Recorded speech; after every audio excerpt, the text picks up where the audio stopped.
আজকে দোহার মধ্যে প্রচুর পরিমাণে বৃষ্টি হচ্ছে। সেই বৃষ্টির সাথে বিজলি এবং বজ্রপাতের সহিত মেঘের গর্জন শোনা যাচ্ছে। তবে অদ্ভুত বিষয় হলো এভাবে কন্টিনিউলি কখনো একই সাথে অনেকক্ষণ ধরে বিজলি যেটা বিদ্যুৎ চমকাতে দেখা যায়নি।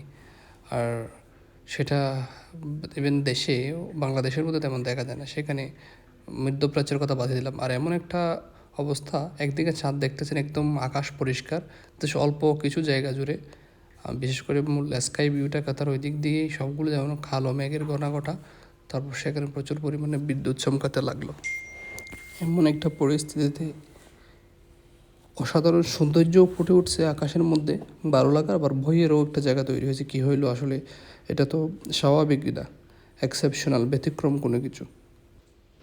তাই এই বিশেষ মুহূর্তটার সাক্ষী হওয়ার জন্য একটা ভিডিও করে রাখলাম এবং আপনাদের সাথে শেয়ার করলাম। তবে অদ্ভুত বিষয়, এভাবে কন্টিনিউলি কখনো এভাবে বিদ্যুৎ চমকাতে থাকে না। কমসে কম 1 ঘন্টা হবে আমি ওয়াকড়া থেকে যখন মাসজুকে দোহার দিকে যাচ্ছিলাম, সারাক্ষণই এভাবে লাগলে ফ্ল্যাশ লাইটের মতো জ্বলতে যাচ্ছে।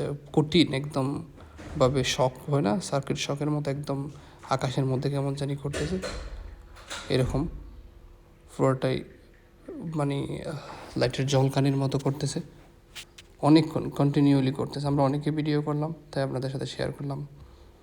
আগেও বলেছি আমি মার্জিত শালীন রূপের কিছু ভিডিও করে নিজেকে চেষ্টা করতেছি আপনাদের কাছে তুলে ধরার জন্য। তো যখনই সুযোগ পাই ভালো কিছু ট্রাভেল ওই তালা ব্লগ থেকে আপনাদের সাথে শেয়ার করি।